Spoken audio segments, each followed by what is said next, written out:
Welcome to Should I Read It? Should I Read It is a weekly podcast that takes a deep dive into books. I'll provide a summary of the book and tell you how the ideas in the book relate across all the books we've covered so far. Welcome to Should I Read It? Episode 30. Today we're going to look at Waking Up by Ted Dekker.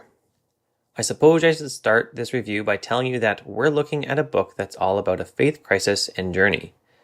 Ted Dekker doesn't end with no faith, but a different faith than he started with. This is a book by a Christian that questioned his relationship with God and built a deeper, more meaningful one out of it. It took anguish and searching, but ended firmly with God again. If that's not something that you want to dig into, then stop right now. Move on to the next episode. The crisis that Dekker talks about in Waking Up is a crisis of his experience of faith, not one of doctrine of faith. Here's what he says in the book. Mine was less a crisis of doctrine than a crisis of experience. What I thought I believed wasn't bearing out in the world around me. It just didn't add up. Didn't Jesus say that whatever we asked in his name would be done? But it wasn't being done. Not in my life, nor in the lives of anyone I knew. And didn't Jesus say that those who followed him would be known by their radical ability to show kindness to ones who were cruel to them? And yet, Christians aren't generally known for their love any more than their neighbors are. He didn't see the faith he talked about in the Bible in the life he was living, or in the lives of those he interacted with. He was seeing wild successes in his writing career, more people were purchasing his books, and yet his faith was feeling entirely empty. The purpose of Waking Up is to chronicle the personal journey for us, to normalize that faith is lost sometimes, and that it takes work to get it back if it's something we want. Here's how Dekker says it. This little book chronicles a very personal journey that is secretly all too familiar to nearly all. On the journey, we eventually see that we lose faith all the time. But on that same journey, millions of Christians are awakening to new faith. Dekker wants to show us that this new faith we can wake up to is so much more powerful and real than the faith we have been living so far. One of the fundamental principles of life I strive to live by is that my word should be true. When I say I'll do something, I'll do it. It's a key point for Christians as well. We're told to let our yes be our yes and our no be our no in Matthew 5:37. If we're not doing this, then we are not living the full life and faith that we are called to. Here's how Dekker addresses that. If there's one elephant in the room among most of us who call ourselves Christians, it is that what we think and say we believe and what we actually experience are all too often two radically different realities. We need to realize that we are all people and thus make mistakes, but far too often we react poorly to being called on our faults. People of faith should be willing to dig in and wrestle with those things that turn out to be incongruent with their faith and their faith practice. Regardless of your faith background, you should be asking yourself, what does the way I treat people say about me? Here's a quote from Dekker. The primary evidence shown by those who know the Father is this: love. Jesus was just as clear. Not just any love, but an extravagant expression of love that is kind to those who are cruel to us, not only the ones who show us love in return. I'm sad to say that I read the news regularly and hang my head in disappointment when I see people of faith treating others as others, not the same as them. Treating people like they don't matter for whatever reason, be it skin color, sexual orientation, or anything. I wonder how they can call themselves Christians and act as they do. I don't think I could. The next passage made me think about my own faith journey, and yes, I am a Christian, and how my faith is showing itself in my day-to-day interactions with those around me.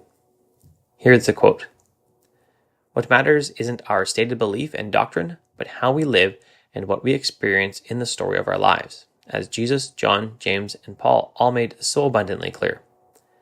It's our actual experience and expression of life that shows us and the world what we truly believe and to what extent we truly love. Not what we say we believe or who we say we love. If we say we have faith, but the workings of our life don't reflect that faith is either asleep or dead.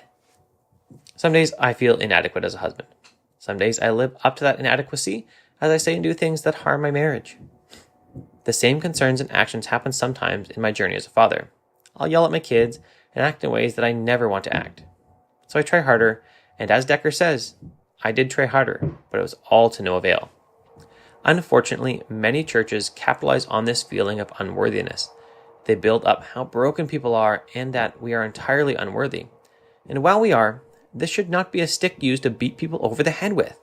It should be used as a tool to recognize the grace into which we all fall. Dekker explores this feeling of unworthiness as it came about in his life.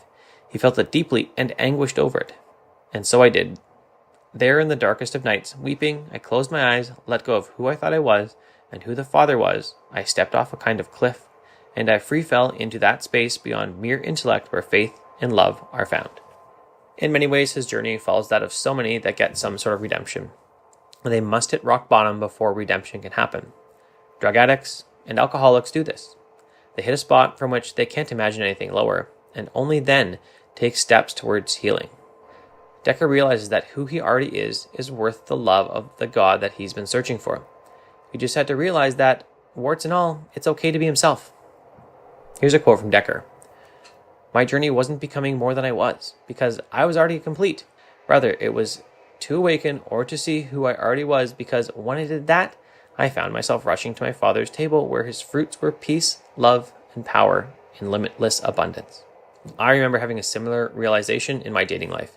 I always spent so much time trying to be some perfect image of what I thought a guy should be.